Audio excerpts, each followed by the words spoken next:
ہیلی copter یہاں اتر نہیں پایا. اب پہلگام کے اس حادثے کے بعد مجھے اب موقع ملا کہ میں یہاں آؤں. ایک تو میں خود یہاں کے حالات دیکھنا چاہتا تھا, دوسرا میں یہاں کے لوگوں کو یہ بھروسہ اور یہ یقین دلانا چاہتا تھا کہ ان کے اس مشکل دور میں ہم ان کے ساتھ ہیں. یہاں پہ سب سے بڑی ان کی ڈیمانڈ ہے کہ ان کو دوسری جگہ بسایا جائے. اس کے لیے ڈی سی صاحب کو پہلے ہی ہدایت دی گئی ہے کہ وہ آلٹرنیٹ سائٹ دیکھ لیں تو ان کو پھر پلاٹ دے کے یہاں پہ مکان بنانے میں ان کی مدد کی جائے گی. سر, آپ جموں کشمیر کے وزیر اعلیٰ بھی ہیں, جو ٹورسٹ آ رہے ہیں دیش بھر سے, تھوڑا سا پینک ہوئے ہیں کشمیر, ان کے لیے کیا میسج رہے گا؟ میں سمجھ سکتا ہوں, میں ان کے ڈر کو سمجھ سکتا ہوں. میں اپنی جگہ میں مطلب جو لوگ چھٹی کرنے کے لیے آتے ہیں ان کو اس طرح کا ٹینشن نہیں چاہیے, لیکن میں ان کو یہی کہنا چاہتا ہوں کہ اگر ان حالات میں انہوں نے کشمیر کو ایسے چھوڑ دیا تو کہیں ہمارے جو دشمن ہیں ان کی جیت تو نہیں ہوگی,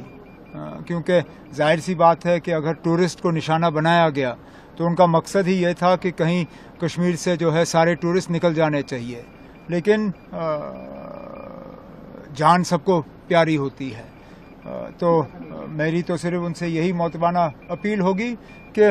حالات کو دیکھیے اور اس کے بعد فیصلہ کریے. سر, یہ جو ایک کوشش کی گئی تھی ہندو مسلم کو توڑنے کی ٹورسٹ اٹیک کے بعد, تو کیا لگتا ہے آپ کو کتنا اثر پڑا اس سے کہ دوبارہ سے یہ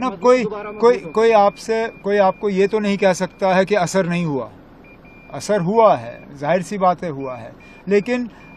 جہاں وہ لوگ جو اس کو ہندو مسلم کا رنگ دینا چاہتے ہیں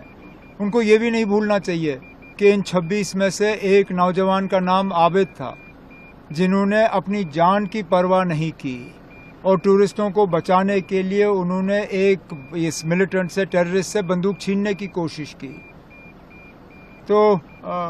جو لوگ اس کو ہندو مسلم کا رنگ دینا چاہتے ہیں یا جو لوگ یہ کہنے کی کوشش کر رہے ہیں کہ کشمیری جو ہے وہ ملٹنسی کا ساتھ دیتے ہیں, ان کو یہ دیکھنا چاہیے کس طرح عابد نے اپنی جان کی پرواہ نہیں کی اور کس طرح جموں کشمیر کے لوگ بنا مذہب و ملت اس چیز کی نندا کرنے کے لیے باہر نکلے. سر, انڈین گورنمنٹ کہتی ہے کہ ہم پاکستان میں ایک بھی پانی کا بوند جانے نہیں دیں گے, تو اس پہ آپ کیا کہیں گے؟ اب یہ انڈس واٹر ٹریٹی پہلے ہی ہمیں جموں کشمیر کو بہت بھاری پڑا ہے. اب اگر اس سے جموں کشمیر کا فائدہ ہوگا, جموں کشمیر کی بہتری ہوگی, تو میں سب سے پہلے وہ ہوں گا جو کہے گا کہ اچھی بات ہے.